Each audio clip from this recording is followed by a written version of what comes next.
경비병! 내가 아직 여기 있다고 좀 해줘요! 여보세요! 아무도 없어.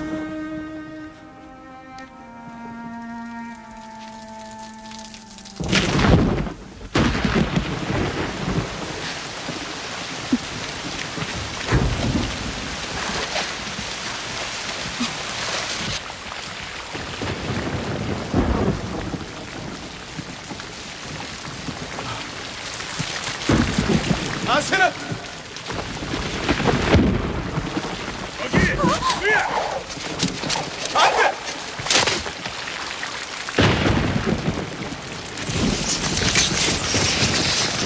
안 돼!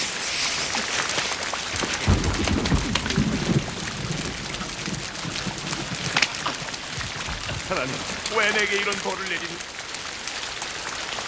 내 말 들려? 왜 내게 이렇게 잔인하게 구시는지? 당신은 내게 희망을 준 사람, 유일한 희망이었는데 내게 능력을 주신 것도 하나님이잖아. 쟤는 내 꿈을 닫지. 내가 왜 이런 벌을 받아야 할지.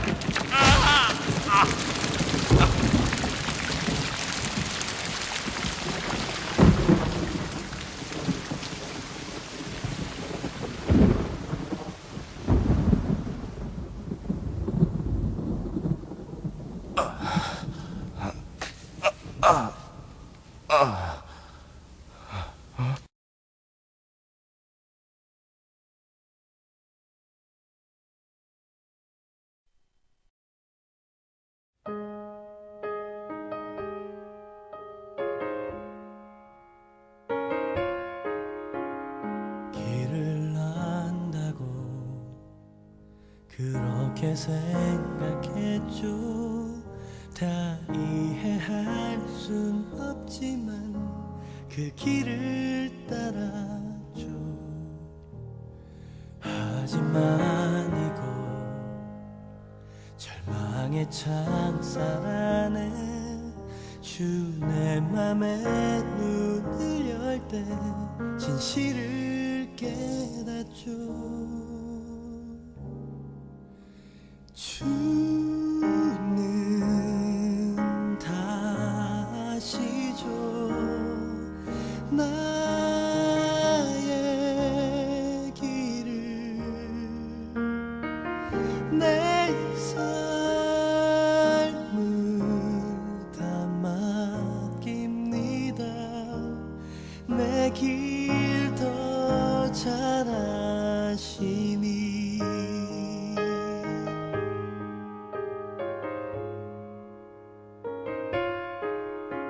해답도 모르는 시험 문제처럼 주님의 뜻을 찾지만 다 알 수 없었죠. 시련의 세월이 내게 준 한 가지 다 이해하지 못해도 주 신뢰하는 것 내 주는 다시죠. 나의 길을 내 삶을 다 맡깁니다. 내 길 더 잘 아시니 하늘 나는 새를 바라볼 때 그렇게 나도 날 수 있을 거야. 소망의 날개 펼 수 있도록 나를 이끄소서 가르치소서. 내 주는 다시죠. 나의 길을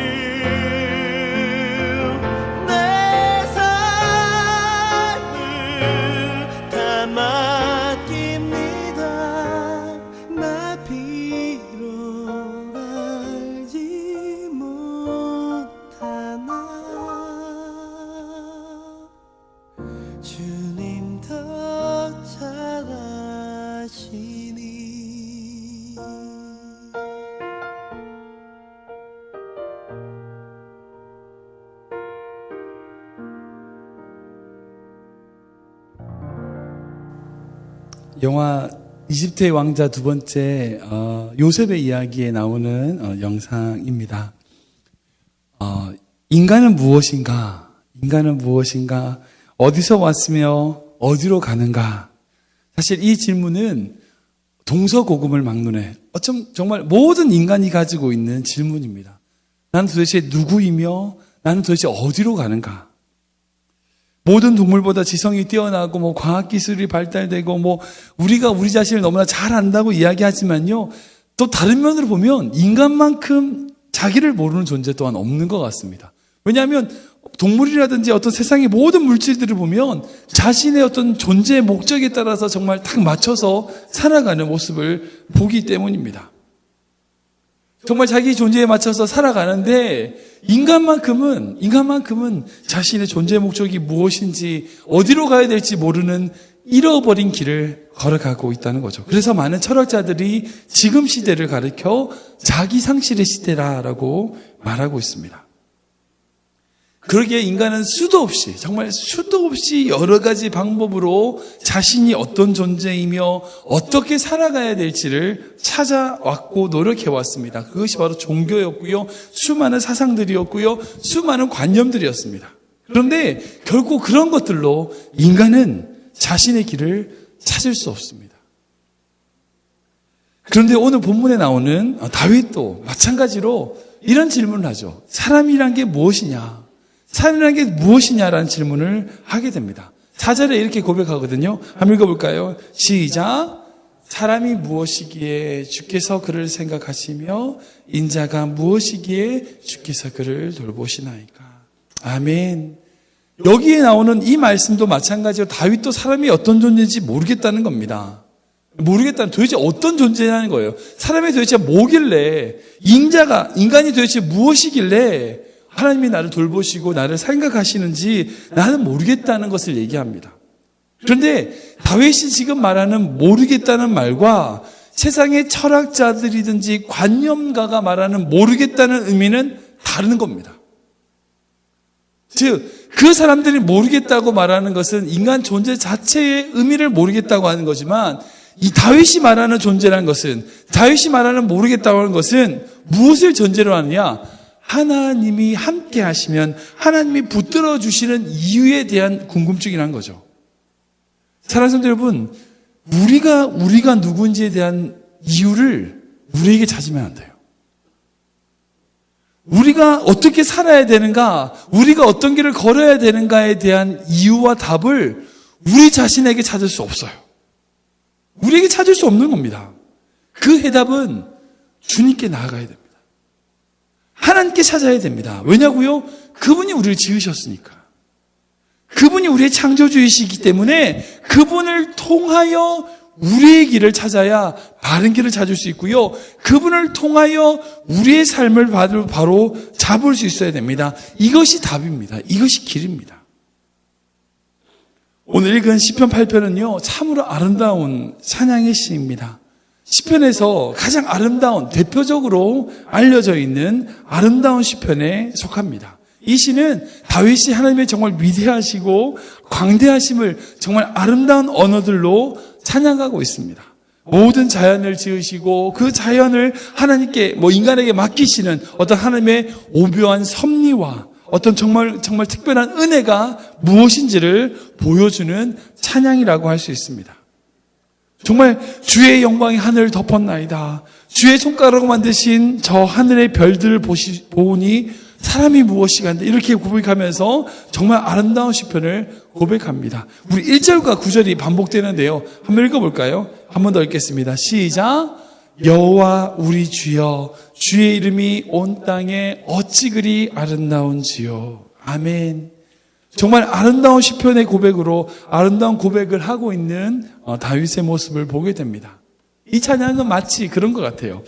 정말 아무런 고통 없이, 정말 아무런 어려움 없이 잘 자란 아름다운 미소년들이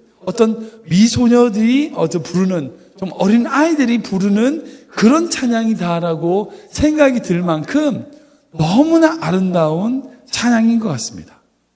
근데 생각해 보세요. 실상은 어떻습니까? 다윗에게 아무런 고통이 없었나요? 아무런 아픔이나 고통 없이 정말 온실 속에 자란 그런 사람이었나요? 아니요. 그는 그렇지 않습니다. 고통이 무엇인지 정말 정확하게 알고 있었습니다. 아픔이 뭔지 알고 있고요. 억울함이 뭔지를 다윗은 너무나 잘 알고 있었던 사람입니다. 아시겠지만 사울 왕에 쫓겨서 정말 성경의 인물 중에서 가장 힘들고 고통스러웠던 시간을 보냈던 인물이 바로 다윗입니다. 그런 다윗이 정말 그런 고통 속에 도망자의 인생을 살았던 그 다윗이 정말 아무런 상처가 없는 듯 이런 찬양, 여호와 우리 주여 주의 이름이 온 땅에 어찌 그리 아름다운지요, 이렇게 고백할 수 있는 찬양을 드리는 모습을 보게 됩니다. 사랑하는 성도 여러분, 여기에 우리의 신앙의 고백이 되어야 됩니다. 우리는 정말 이해할 수 없을지라도, 정말 우리의 생각이 다 되지 않는다 할지라도 우리의 본분과 우리의 사명은 그저 하나님의 크고 놀라우심을 찬양하는 데 있습니다. 다윗은요, 고통 속에서, 정말 자기가 만나는 그 고통 속에서 상상할 수 없는 하나님의 위대함을 보았습니다. 그리고 그 위대함을 찬양하는 겁니다. 우리 또한 마찬가지가 되어야 된다는 겁니다. 우리가 이해가 해서 찬양하는 게 아니라, 이해가 되기 때문에 찬양하는 것이 아니라, 이해가 안 된다 할지라도 그저 하나님의 이름을 찬양하고 하나님의 이름을 높이는 것, 이것이 우리가 가져야 될 본분이며 사명이라는 겁니다. 사랑하는 성도 여러분, 인간은 다 이해할 수 없습니다. 다 이해 못합니다. 우리는 우리의 길을 다 알 수 없습니다. 하늘의 별과 달, 여러분 저 별들이 어떻게 움직이는지 다 이해하십니까? 바다의 물고기들이 어떻게 살아가는지 여러분 다 이해되십니까?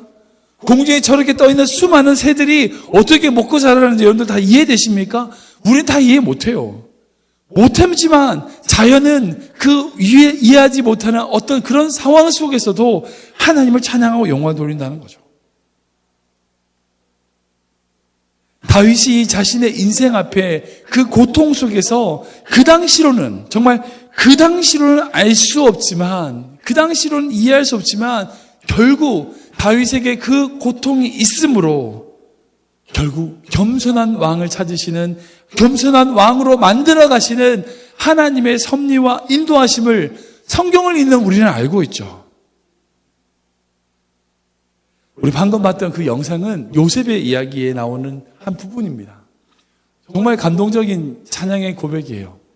여러분 생각해 보세요. 요셉이 그 억울하게 강간 미수범이라고 하는 죄명으로 감옥에 갇혔을 때에 어떤 마음이 들었을까요? 어떤 마음이 들었을까요? 정말 죽고 싶지 않았을까요? 자기가 발버둥치고 노력하고 자기가 벗어날 수 있는 것은 도저히 벗어날 수 없다고 하는 한계에 부딪히지 않았을까요? 그런데 그때 이 요셉은 자신의 길을 보지 않았어요. 하나님의 길을 본 거예요. 그렇게 고백하잖아요. 주님은 나보다 더 지혜로우십니다. 내 길을 주님이 아십니다. 내가 어떻게 살아가야 되고 어떻게 진행되는지 나는 어떻게 알지 못할지라도 나를 인도하시는 분이 우리 하나님이십니다. 라고 고백하는 거죠. 사랑하는 성도 여러분, 요셉이 그 상황 속에서 그렇게 고백함으로 말미암아 하나님이 결국 그 요셉을 더 높은 자리로 이끄셨습니다. 그렇다 하지만요, 요셉은 낮은 곳에 있든 높은 곳에 있든 그게 중요하지 않았어요. 그저 자기에게 주어진 최선의 길을 다하여 걷기만 한 거죠. 이게 믿음이라는 거예요. 많은 사람들이 높은 길을 가기 원해요. 다른 사람들 다 유명한 길을 가기 원해요. 그게 중요한 게 아니라 유명하지 않다 할지라도, 아니 높은 곳에 있지 않다 할지라도 그저 나에게 주어진 자그마한 일일지라도 그것에 대하여 최선을 다하고 걸어가는 믿음과 삶이 바로 하나님이 원하신다는 거죠. 여러분들이 어느 곳에 있든지 어떤 상황에 있든지 동일합니다. 사역자든 아니든 동일합니다. 하나님이 원하시는 것은 그저 우리가 믿음으로 그분의 길을 걸어가는 거예요. 그래서 로마서는 우리에게 이렇게 고백합니다. 우리 함께 읽어보겠습니다. 시작. 우리가 알거니와 하나님을 사랑하는 자, 그 뜻대로 부르심을 입은 자에게는 모든 것이 합력하여 선을 이루느니라. 아멘. 아멘. 하나님은 우리의 모든 것을 합력하여 선을 이루십니다. 여기에 모든 것이라는 건요, 우리의 실수도 포함돼요. 우리의 잘못도 포함되고요. 때로는 우리가 가진 수치도, 우리가 가진 잘못된 부분도 포함되는 모든 것입니다. 하나님은 우리의 장점만을 들어 쓰시는 분이 아니에요. 때로는 우리의 약점을 사용하여 다른 사람을 변화시키는 끌로 사용하시기도 하고요. 또 그것을 통하여 나의 약점을 변화시키기도. 우리는 하나님의 길을 도저히 다 이해할 수 없고 알 수 없어요. 그래서 우리에게 있는 분명한 것은 뭐냐? 그저 하나님의 이름을 찬양하고 영광 돌리라는 겁니다. 지금 사랑하는 성도 여러분, 여러분들 삶 가운데 어떤 고통이 있습니까? 어떤 문제가 있으신가요? 어떤 고통과 문제가 있다 할지라도 정말 그 고통으로 말미암아 다른 모든 것이 안 보여서 정말 아무것도 깜깜하게 보이지 않는 칠과 같은 암흑과 같은 시간을 보내신 분 계십니까? 여러분, 그렇다 할지라도 그 보이지 않는 것 속에서 인도하시는 선한 목자가 바로 우리 주님이시라는 겁니다. 우리를 인도하시는 분이 바로 그분이시라는 거예요. 선한 목자 구세주여 항상 인도하소서. 선한 목자 구세주여 항상 인도하소서. 여러분들 삶 가운데 이 찬양이 계속 되셔야 돼요. 여러분들 길이 보여서? 아니요. 모든 것이 다 계획이 돼서? 아니요. 이 찬양을 하는 거예요. 아무것도 보이지 않는다 할지라도, 아무것도 느껴지지 않고 아무것도 계획되지 않는다 할지라도 선한 목자 우리 주여 나를 인도하소서. 선한 목자 우리 주여 나를 인도하소서. 여러분, 이 고백과 이 찬양이 여러분들 삶 가운데 계속 되기를 원합니다. 사랑하는 성도 여러분, 우리 주님은 우리보다 지혜로우세요. 우리 주님은 다 아십니다. 그러면 우리가 할 수 있는 것이라곤 그저 우리의 삶을 맡기는 거예요. 우리의 삶을 올려드리는 거예요. 우리의 삶을 온전히 나아가고 그저 우리 입술로 하나님을 찬양하는 거예요. 그러면 하나님이 어떤 일을 향하시느냐? 2절 말씀에 이렇게 고백합니다. 같이 읽어보겠습니다. 시작. 주의 대적으로 말미암아 어린아이들과 젖먹이의 입으로 권능을 세우시며 이는 원수들과 보복자들을 잠잠하게 하려 하심이니라. 아멘. 우리를 죽이러 오는 원수들과 보복자들을 잠잠케 하시는데 어떻게 잠잠케 하시느냐고요? 어린 아이들과 젖먹이의 입으로. 이 말이 뭘까요? 약한 자들의 찬송과 찬양으로 하나님의 권능을 세우신다는 거예요. 이게 우리의 신앙입니다. 이 시편의 다윗이 고백하는 것은 그저 나는 정말 연약하고 젖먹이 아이와 정말 그런 어린아이의 고백처럼 난 찬양만 하겠습니다. 그 외에는 뭐예요? 창조주께신 하나님께서 다 알아서 해주십시오. 그 고백인 거예요. 우리가 믿음으로 살아가고 믿음으로 승리하는 방법은 바로 이 방법입니다. 믿음으로 나아가는 길은 이 길이에요. 그저 우리에게 주어진 그 상황 속에서 하나님을 찬양하고 영광 돌리고 주님이 기뻐하시는 고백을 하게 되면 사랑하는 성도 여러분, 그 찬양을 통하여 우리의 고백을 통하여 하나님의 권능을 세우신다고요. 우리 크리벤 한장로교회 이제 50주년 됐습니다. 50주년으로 말미암아 우리가 해야 될 건 뭐냐? 예배하고 찬양하는. 뭐 어떤 큰 행사와 그런 것보다 제일 중요한 것은 우리가 올 한 해 온전한 마음으로 주님을 예배하고 찬양하는 거예요. 주님의 이름을 높여드리는 거죠. 그리고 우리가 그렇게 찬양하고 나아가면요, 사단 권세가, 그동안 우리를 괴롭혔던 그 사단의 권세들이 정말 잠잠하게 되는 역사가 우리의 예배와 찬양을 통하여 나타나게 될 것입니다. 말씀을 좀 정리해 보겠습니다. 사랑하는 성도 여러분, 우리가 우리의 길을 알면 얼마나 알까요? 몰라요, 우리는. 우리가 우리의 계획을 세우면 얼마나 잘 계획을 세울까요? 여러분들 직장, 직업, 사업, 가정, 여러분들 얼마큼 계획을 잘 세우십니까? 그러면 그렇게 계획을 세운 대로 다 되던가요? 우리 인간이 지혜로우면 얼마나 지혜로울까요? 우리의 판단과 생각이 얼마나 똑똑하면 얼마나 똑똑할까요? 아니요, 인간은 그런 존재가 아닙니다. 인간은 정말 연약하고 보잘것없는 먼지와 같은 인생입니다. 그런데 우리가 우리의 길을 걸어갈 수 있는 것은 우리의 힘이 아니라 우리를 인도하시는 선한 목자 되신 그분을 믿고 걷는 거예요. 제가 한번 말씀드렸죠. 내비게이션에 우리가 한 번도 가보지 못한 곳에 내비게이션을 보고 가는 것은 여러분 믿음으로 가는 거예요. 믿음으로. 알고 가는 게 아니라고요. 우리 인생은 다 그래요. 우리는 믿음으로 나아가는 거예요. 그곳에 가면 정말 하나님의 은혜가 있겠다. 정말 그러한 하나님의 인도하심이 있겠다. 그러고 가는 거죠. 그게 우리의 인생이라는 거죠. 그러면 우리가 그런 인생, 믿음으로 나아가는 인생을 살기 위해서 우리가 취해야 될 가장 중요한 것은 뭐냐? 그저 우리의 입술, 정말 젖먹이의 입술과 같은, 어린아이의 입술과 같은 그 입술로 하나님을 찬양하는 거예요. 높여드리는 겁니다. 우리에게 어떤 문제와 고난이 있다 할지라도 그 고난 속에서 일하실 하나님, 나의 길을 더 많이 아시기에, 더 많이 인도하시는 분이시기에 그분의 인도하심을 따라 걸어가겠습니다 라고 고백하는 그 믿음으로, 그 찬양으로 나아가는 인생, 그것이 바로 다윗의 인생이며 요셉의 인생이라는 거죠.